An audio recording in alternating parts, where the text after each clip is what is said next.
Estamos a punto de viajar 4,6 millones de años atrás para desvelar cómo el material más temido de la megafauna se convirtió en nuestra mayor ventaja. Si te fascina la historia de la evolución y quieres entender este salto épico, pulsa el botón de me gusta y suscríbete ahora mismo.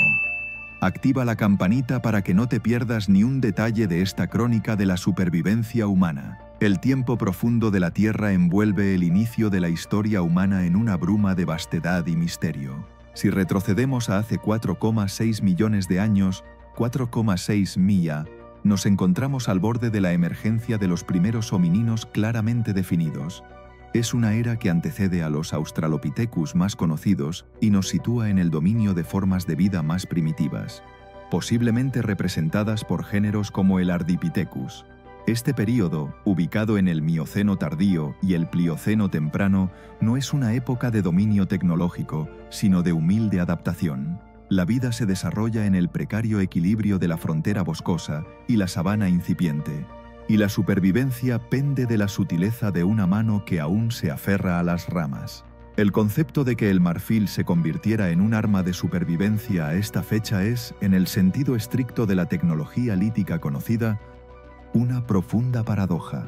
El marfil y el hueso, como herramientas especializadas, pertenecen a eras mucho más tardías, donde la cognición y la destreza manual habían avanzado millones de años. Sin embargo, si analizamos la pregunta desde la perspectiva de la ecología y el imperativo evolutivo, el marfil, simbolizando la fuerza bruta y los restos de la megafauna, se convierte en el catalizador de la inteligencia humana.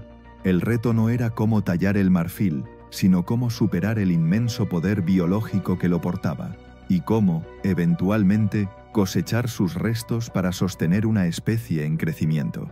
La supervivencia del hominino hace 4,6 millones de años no se definía por el uso del marfil, sino por su temor y su eventual conquista intelectual de todo lo que el marfil representaba, el poder animal absoluto.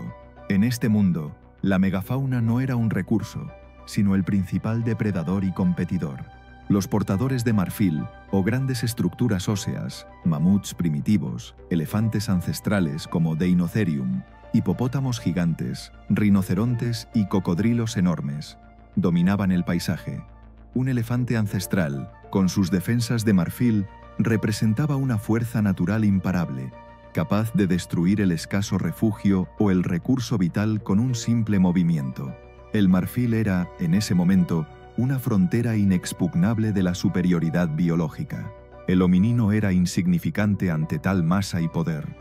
La vida de un hominino dependía de la habilidad para moverse en silencio y pasar desapercibido. La estrategia de supervivencia se resumía en 3 principios fundamentales: la vigilancia constante, el uso de refugios arbóreos o rocosos, y la dieta que evitaba la competencia directa con los grandes herbívoros y carnívoros. Cualquier interacción con un portador de marfil era una catástrofe potencial. La alta mortalidad infantil, las marcas de mordeduras en los huesos y la dependencia del entorno seguro. El camino para que el marfil se convirtiera en un arma requería, en primer lugar, el desarrollo del cerebro, el aumento del tamaño cerebral y la consecuente altricialidad de las crías. El estado de nacer inmaduro y altamente dependiente fue un giro crucial. Mientras el cerebro crecía, la restricción pélvica impuesta por el bipedismo significaba que los bebés debían nacer antes, requiriendo un periodo de cuidado extrauterino prolongado. Este bebé indefenso se convirtió en el principal impulsor de la necesidad de un campamento base seguro y de la cooperación social. El problema de la supervivencia de la cría en la sabana requería no solo protección contra los depredadores de emboscada, leopardos, águilas, sino también contra los gigantescos herbívoros. Un rebaño de proboscídeos asustados podía pisotear un grupo con la misma facilidad que un depredador lo atacaba. La planificación cognitiva se desarrolló para evitar el peligro, anticipando los movimientos de los grandes animales y planificando rutas de forrajeo lejos de sus zonas de pastoreo. Vimos que el verdadero desafío no era el marfil, sino el ingenio necesario para procesarlo, un salto que tardó millones de años. Si este análisis profundo sobre la tecnología achelense y la evolución del cerebro te está resultando tan revelador como a mí. Tu apoyo es crucial. Regálanos un me gusta para que más exploradores del tiempo profundo descubran esta fascinante historia. Ahora, a ver cómo el fuego se suma a la ecuación para moldear este valioso recurso. El marfil de mamut se convirtió en la materia prima para la creación de obras de arte, figuras totémicas y herramientas altamente especializadas como agujas de coser, arpones y anzuelos. Estas herramientas, aunque no siempre eran armas de combate en el sentido directo, eran armas de supervivencia ecológica. El arpón de marfil permitía la pesca, diversificando la dieta y haciendo al grupo menos dependiente de la peligrosa caza terrestre. La aguja de marfil permitía la costura de pieles para crear ropa que permitía la migración a climas fríos. El marfil decorativo y las joyas eran una forma de defensa social. La habilidad para procesar un material tan duro y valioso demostraba la competencia y el estatus del individuo o del grupo. Un cazador con una elaborada lanza con incrustaciones de marfil tenía un estatus más alto, lo que a su vez se traducía en mejores oportunidades de apareamiento y, por extensión, en una mejor protección para sus crías. La habilidad tecnológica se convertía en un atributo social que elevaba el nivel de seguridad del linaje. El marfil, en este punto, era un arma de supervivencia cultural. La técnica de división del hueso requería una aplicación sofisticada de fuerza y conocimiento de la estructura ósea, algo imposible para un hominino de hace 4,6 millones de años.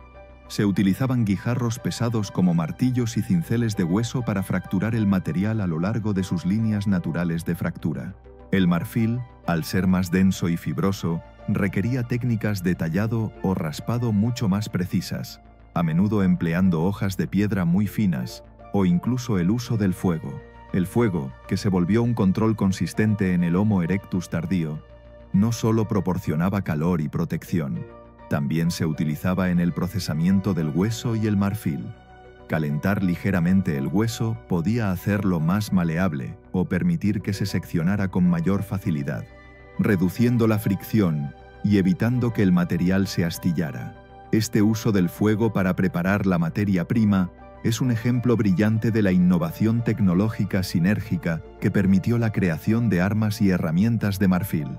El fuego se convirtió en el intermediario entre la piedra, la herramienta de corte y el marfil, el material del arma. La historia del marfil como arma de supervivencia es, por lo tanto, una crónica de millones de años de aprendizaje, cooperación y, sobre todo, de la incesante búsqueda de la ventaja táctica que garantizara la supervivencia de la descendencia. La especie humana no nació armada, tuvo que inventar sus armas, y el marfil de los gigantes del pasado es el testamento de ese triunfo. Es fundamental recalcar que el salto de 4,6 millones de años hasta el dominio del marfil no fue una línea recta, sino una red compleja de interdependencias que se consolidaron en tres aspectos clave. Primero, la inversión energética.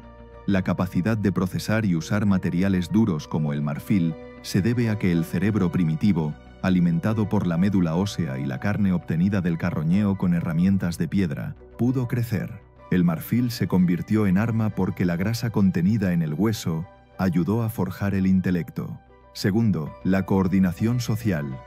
El transporte de un colmillo de marfil o un hueso masivo al campamento era un esfuerzo colectivo que requería comunicación avanzada y confianza mutua. Sin la cohesión social desarrollada para proteger a las crías indefensas, la aloparentalidad, el esfuerzo logístico de aprovechar la megafauna habría fracasado. Y tercero, la memoria cultural. La técnica de tallado de marfil no se inventaba de nuevo con cada generación, sino que era un conocimiento transmitido, una memoria cultural que se sumaba a lo largo de miles de años, permitiendo la especialización y la sofisticación de las herramientas. El marfil, más que un objeto físico, es el registro fósil de la resiliencia humana. Es un recordatorio de que en el largo juego de la evolución, la supervivencia no siempre la logra el más fuerte, sino el más adaptable y, en el caso de la humanidad, el más cooperativo. La transformación del marfil de amenaza a herramienta es el epitafio de la edad de los gigantes y el prólogo de la edad de la conciencia. El camino desde el miedo primitivo a las defensas de un mamut hasta el uso de esas mismas defensas como arpones de caza es la historia definitiva de cómo una especie frágil aprendió a conquistar su mundo, no con músculo, sino con el filo afilado de la inteligencia. Hemos llegado al final de esta épica. El marfil pasó de ser una frontera de temor hace 4,6 millones de años a ser la punta de lanza de nuestra civilización. Si has disfrutado de este viaje a través de la evolución humana, asegúrate de suscribirte para no perderte nuestras próximas expediciones históricas. Y cuéntanos en los comentarios, ¿qué otro material crees que fue un punto de inflexión en la supervivencia de nuestros ancestros?